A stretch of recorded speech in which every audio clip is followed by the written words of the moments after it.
Now here's a little video on how the Appalachian people enjoyed life here in the mountain. There's so many different ways. Yes, you see a lot of videos where they worked themselves to death. They had a hard time. It was a hard struggle in these mountains back in the old days. And it still is in a lot of places. But that was not all just work. They relaxed what time they had in these beautiful mountains. They loved this country, and we still do, and proud of where we come from. All the beautiful hollers, little streams, such beautiful place. And the hidden woods with all of its nature, so secluded and serene. And I envy the Native Americans for all the thousands of years they had this before anybody come in here. Now the Native Americans, they was here for probably thousands upon thousands of years before any settlers ever come in here. And they had their tradition, but it wasn't all just warring tribes and hard work and everything else. They had their relaxation too. They had to get together, had their ceremonies, feast, and they liked to play an old sport called stickball. And they still do that today. Here's some old pictures. And the first settlers come in here, they be intermixed with the Indians, the Native Americans, intermarried, and they had feasts and gatherings together too. And they had shoots together, bow and arrow, the old muskets, flintlocks, and they enjoyed themselves. And they lived in harmony together until it got overcrowded and just one thing, greed, led one thing to another. But that's the way it was in these mountains. And at first these settlers come in here for their entertainment, which was a necessity. They would have cabbage risings, barn raisings, stuff like that, where they'd get together in the community and build cabins and barns for each other. That was a necessity. That was a have-to case. But it was a lot harder work if you had to do it by yourself. Now these old families, they tried to make it. It was a hard life for them. Hard life. But they done the best they could, trying to raise their families. And unfortunately, they lost a lot of the little children along the way. But they built their churches, established their communities, and life went on generation after generation. And they had many a baptizing too in their community. And these little waterways and creeks, a lot of people were saved. And they were God-fearing people. And they had all time having little things at the church, dinners, communities, homecomings, whatever they call them. And man, they had anything to eat. These southern women could sure cook. I'm telling you, anything you wanted to eat. And the kids, they just growed up too. They had a good time, always playing. And going down to the old swimming hole. I remember this when I was a child. All kids get together and go down to the local creek or the swimming hole. Now these people were so isolated over the years, they either had to make it, trade for it. If they didn't have a penny to their name, so they done without if they couldn't make it or trade for it. That's the way it was. But these women of these mountains, Southern tradition, they are some of the best quilt makers in the world. And they pride themselves on it too. They done this for their families, and they get together and do it for the community, the church, and for the needy. And I'm telling you, they can do some good quilting. These quilts will last for generation after generation if you took care of them. And one thing about you learning these mountains when you was young is how to hunt. At a real young age, you learn to be self-sufficient in these mountains, hunting off the land.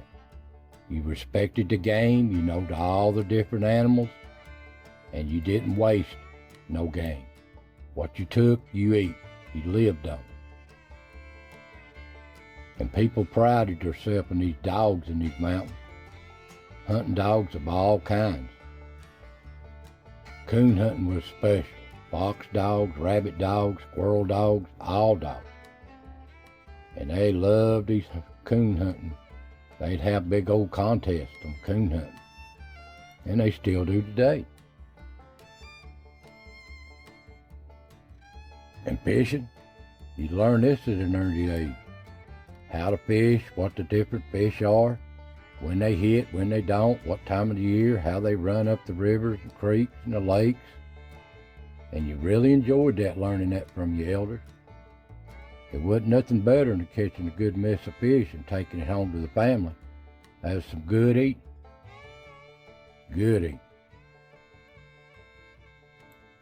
And growing up as a young man myself, it wasn't nothing better to get out with your uncles, your elders, whether it be hunting or fishing, and camp. That was so much fun, so relaxing. Or getting around a big old bonfire and hearing stories being told from your elders, their stories, their experiences, and you learn so much. And yes, I wouldn't be telling you the truth if I didn't tell you about, they was moonshine always in these mountains. Always here. But they kind of kept it hidden from the kids and other people. They just kept it among themselves. But it's always being made in these mountains since they come in these mountains. It's a tradition, illegal or not. That's the way it was. And for relaxation, they done this for necessity at first. They'd take these old cars and they'd look like just junk. And they'd fix them up, soup them up. Well, they got to where who was the best driver hauling this stuff? Who was this and who was that? Well, they got to racing a little on the weekend. And before you know it, as time went on, this is how NASCAR got started. Bunch of old moonshiners running, starting these cars. And I can remember growing up, and you lived out in the country, every little old crossroad not far from you had an old country store you'd go down to. And it wasn't nothing just go down there with some pop bottles and trade it in, get you an ORC and a moon pie or a bag of tater chips. And the old men sat out on the porch telling stories. I'd stop and I'd hear some awful good stories just hanging around. And the men would get together in the fall and they'd have turkey shoots. Who got the closest their shell hit? Well, anyway, in the fall they'd have these little molasses where they'd make molasses here, cook-offs. That was a lot of fun.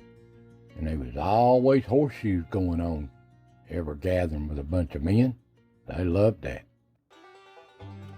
Now, the South, here in these mountains especially, we made our own entertainment as far as music. Good fiddle players, banjo players back in these mountains. Some just got that God-given talent. They could play, buddy. They could play. Now, I wish I could play all this old music out of the mountains, but it's copyrighted, so I can only play what I'm permitted to. And these families would get together, and they'd all play together and sing.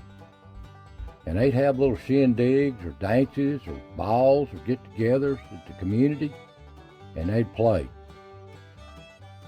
And I mean, they some good pickers too. And I get tickled. I've seen some of these old men They just can't help themselves. They'll just jump up and start dancing. Start going at it. And a lot of good stars come out of these mountains. A lot of good stars started simple life in these mountains with nothing. Like Loretta Lynn, Dolly Parton. Here she is when she was young. A lot of good stars come out of these mountains. That's just to name a few. Well, that's just how the way these mountain people enjoyed life. No, we're not perfect, but we're proud of where we come from. This is our heritage, and this is what we love, is these mountains. So I want to thank you for watching. God bless, and I'll see you next time.